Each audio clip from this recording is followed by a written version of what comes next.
There's an AI that has gone rogue that is looking to destroy your resume. But don't worry, in this video, I'm gonna share with you how to get past that evil ATS system.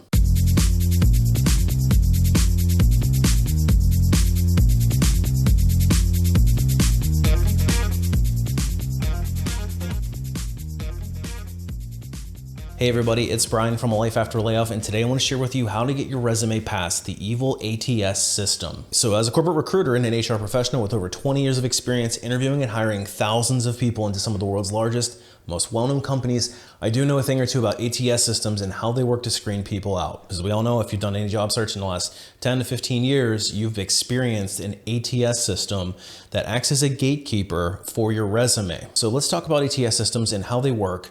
And I want to dispel some myths about them before we get into how you can actually get past the ATS system in order to talk to a recruiter and then ultimately get through the hiring process and land your dream job. So what the ATS system is essentially a database that allows companies to manage candidate flow in a more effective manner. So a large company might fill thousands of jobs in a year, might have tens of thousands of candidates that apply. They might have hundreds to even thousands of hiring managers and hundreds of recruiters. You can imagine the amount of data that needs to be collected and then managed in an effective manner. And that's essentially where the ATS system comes into play. So a system might be programmed to eliminate certain high-level things in order to only show the recruiter and the hiring teams the perfectly aligned candidates. And that's why learning how an ATS system works can be to your advantage as a job seeker. So let's just clear the air right now about the ATS system. It is not some AI system gone rogue that is just set on trying to destroy your career dreams. The parameters are actually set up by the recruiting team. So we put in some very high level criteria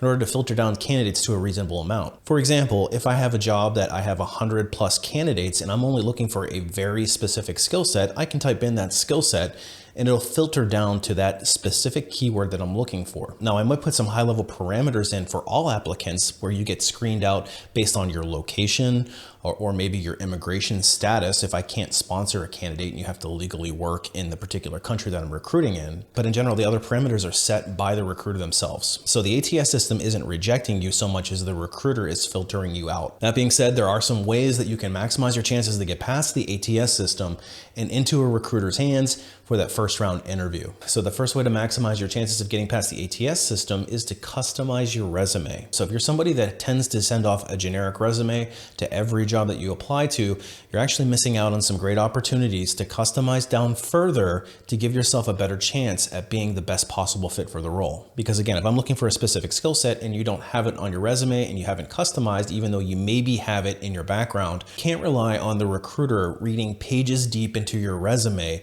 in order to find that obscure one line that says that you did what we're looking for. Customizing your resume gives you the best chance of getting noticed because you're essentially putting yourself in the right place at the right time. So get in the habit of customizing your resume and you'll likely get beyond the ATS system's first level parameters. So the second thing is very closely related to the first, and the customization is you should get in the habit of looking at keywords very specifically. And if the job is asking for a specific keyword, make sure that your resume that you're submitting also has those keywords in it.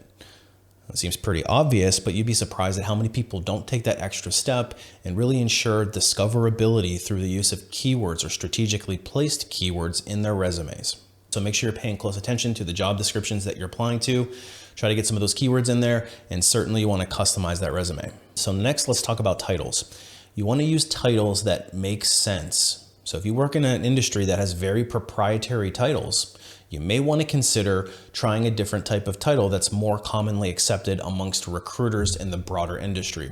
For example, I worked in a manufacturing company that called a particular type of production engineering, they called it run-to-run engineering. And most people don't necessarily know what run-to-run engineering is, but if you actually dig into the job description, it's really a production engineer. So if I was somebody that was working as a run-to-run engineer and I was applying to another company that was looking for a production engineer, I might want to change my title to try to match it to something that makes more sense as long as it's still the same type of job. That way it'll give you a better chance of getting discovered for that particular keyword, production engineer. Now, the next suggestion would be to keep the cute stuff off of your resume that you're submitting through the ATS system. If you feel the need to put cutesy things in your resume, save it for your online resume instead. You can take a lot more liberties with that one, but the ones that we submit to the actual positions themselves, we want to try to keep as professional and polished as possible.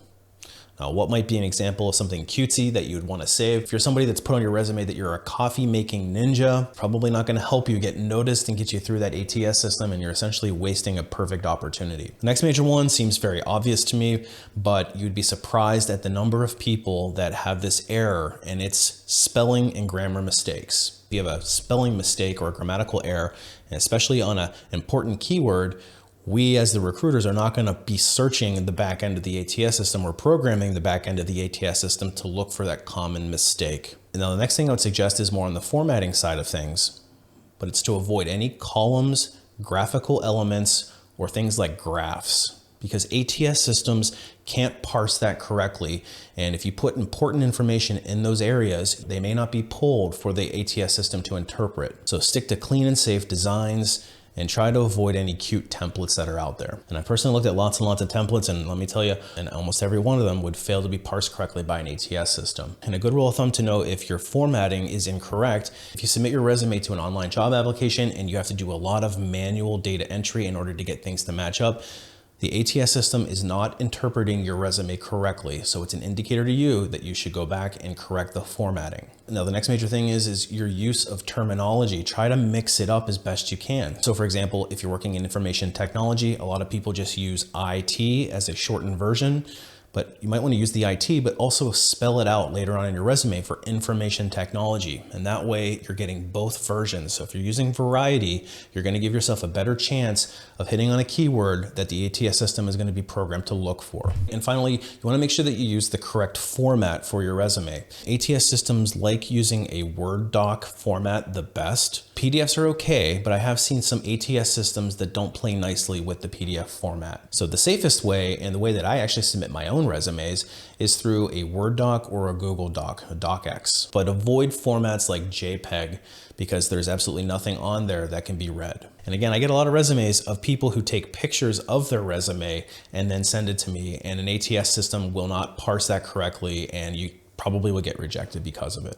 All right, so there you have it. There's some ways that you can beat the evil ATS system. But if you're still struggling to get callbacks on your resume, that's actually something that I specialize in. I've got a website called lifeafterlayoff.com. It's loaded with tips and tricks, all from an insider's perspective. I do some training courses that will help. The first one is called Resume Rocketfuel. It is designed to teach you how to write an ATS approved resume that will give you the best chance of getting noticed by that recruiter to get that first interview. And once you get that first interview, it's up to you to sell yourself throughout the rest of the process. And that's where the ultimate job seeker bootcamp training course comes in. We take you through each step of that interviewing process, and we prepare you to sell yourself in the most effective manner with the ultimate goal of landing that dream job with the dream offer. Hopefully you found some value in this video, and if you did, sure would appreciate a thumbs up, because that really does help the algorithm get this to a much broader audience. Appreciate you watching. We'll see you on the next one.